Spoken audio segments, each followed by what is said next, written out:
Jaundice यानी पीलिया एक ऐसी बीमारी जो बच्चों का ब्रेन डैमेज करके उनके डेथ का कारण बन सकती है। वही बड़ों में weight loss, fatigue, fever, vomiting, dehydration, loose motion, bleeding जैसी समस्याओं का जन्म दे सकती है। सबसे बड़ा क्वेश्चन ये है कि जॉइंडिस होता कैसे है। हमारे ब्लड में आरबीसी यानी रेड ब्लड सेल्स क्या काम करते हैं कि ये हमारे ब्लड में ऑक्सीजन और न्यूट्रिशन का सप्लाई करते हैं।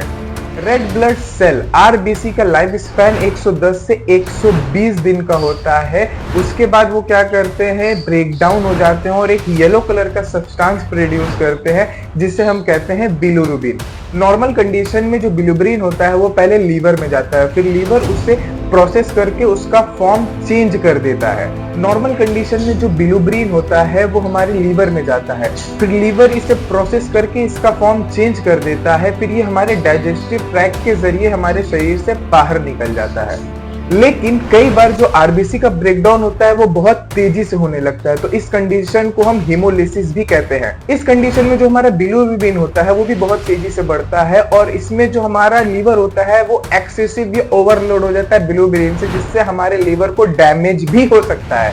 उसकी वजह से जो बिलिरुबिन होता है वो हमारे बॉडी से बाहर नहीं निकल पाता है, हमारे डाइजेस्टिव ट्रैक्ट में वो इकट्ठा होने लगता है। बिलिरुबिन की इंक्रीज होने वाली कंडीशन को ही हम जॉइंडिस कहते हैं और जॉइंडिस को हम हाइपर बिलिरुबिनीमिया भी कहते हैं।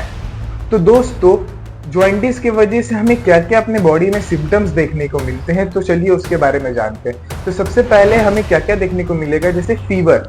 उस पेशेंट को जिसको भी जॉइंडिस हुआ होगा उसको फीवर आएगा। जब भी पेशेंट को जॉइंडिस हुआ होगा तो जरूरी नहीं है कि फीवर तो हमें और भी कंडीशंस में देखने को मिलता है। फीवर एक बीमारी नहीं है, ये एक सिम्टम्स है जो हमें ये बताता है कि हमारे बॉडी में कुछ ना कुछ डिफेक्ट या कुछ ना कुछ हो रहा है।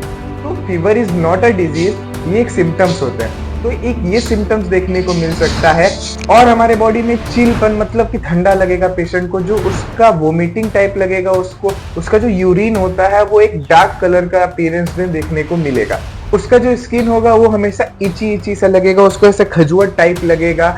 उसको वॉमिट, ब्लीड टाइप भी कभी कभी वॉमिट हो सकता है। उसका जो वेट होगा वो लॉस होना चालू हो जाएगा। वो पेशेंट जब भी होगा एक कंफ्यूजन स्टेज में हो जाएगा। तो ये सारे सिम्टम्स हमें जॉइंडिस में देखने को मिल सकते हैं। तो दोस्तों, दिमाग में अब एक क्वेश्चन ये भी आता होगा कि ये जॉइंडिस जब हो जाता है तो ये हमारे बॉडी में कितने दिन तक रहता है। तो ये जरूरी नहीं है कि हमारे बॉडी में कितने, ये ज्यादा जरूरी है कि हमें जॉइंडिस किस वजह से हुआ। हमें ज्यादा मेडिकेशन लेने की वजह से तो जॉइंडिस नहीं हो गया ना। कभी कभी ऐसा होता है कि मेडिकेशंस की वजह से भी हमें जॉइंडिस होने का डर होता है।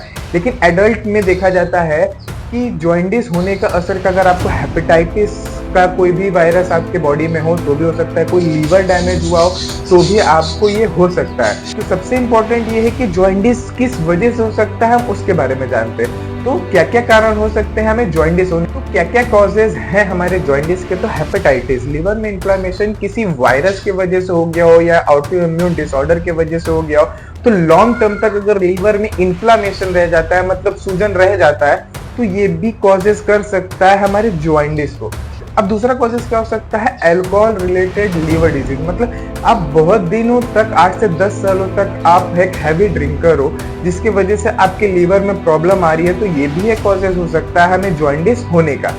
और कॉजेज ये है कि अदर लीवर डिजीज जैसे कि सिरोसिस हो या तो कोई पैंक्रियास का कैंसर हो या कोई सर्टेन मेडिकेशंस की वजह से, जैसे पेनिसिलिन हो या बर्थ कंट्रोलर हो, तो ये सब चीजों से भी हमें जॉइंडिस हो सकता है। या बाइल डक्ट ब्लॉक हो, तो ये सारी प्रॉब्लम्स जो हैं इन वजह से भी हमें जॉइंडिस होने का रिस्क हो सकता है। अगर ये सारे सिम्टम्स आपको देखने को मिले तो अपने डॉक्टर से मिलना ना भूले। वो आपको अच्छे से एग्जामिन करते हैं, वो आपको मेजर करते हैं बिलिरुबिन लेवल, वो सीबीसी कराते हैं, वो हेपेटाइटिस वायरस का भी जांच कराते हैं। तो ऐसे बहुत सारे टेस्ट जो एक डॉक्टर परफॉर्म करता है और जो आपको जॉइंडिस जैसी बीमारियों से भी बचाता है। तो अपने डॉक्टर से मिलना ना भूलें। तो अब बात कर लेते हैं इसके प्रिवेंशन के। तो हम इसको होने से कैसे रोक सकते हैं, हम इससे कैसे बच सकते हैं। तो चलिए बात करते हैं प्रिवेंशन के बारे में। तो सबसे जरूरी ये है कि अगर आप हैवी ड्रिंकर हो तो अपने ड्रिंक को कम कर दो। खत्म तो नहीं होगा लेकिन आप कम जरूर कर सकते हो। आप स्मोकिंग को बिल्कुल स्टॉप कर दो। आप हर्बल सप्लीमेंट्स अगर लेते हो तो वो भी छोड़ दो। स्टॉप टेकिंग इंट्रावेनस ड्रग, कोई भी ड्रग इंट्रावेनस मत लो, अपने डॉक्टर से प्रिस्क्राइब मेडिसिन ही खाओ।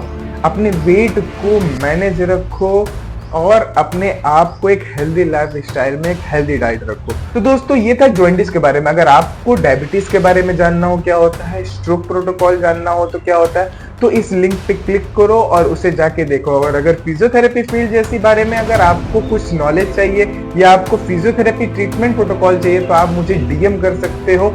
मैं ईमेल आईडी अपना डिस्क्रिप्शन बॉक्स में दे दूंगा, वहां जाओ, मुझे मेल करो और वाराणसी जैसे शहर में एक फिजियोथेरेपी बेस्ट ट्रीटमेंट प्रोटोकॉल पाओ। Thank you for watching, stay tuned, subscribe our channel. Thank you.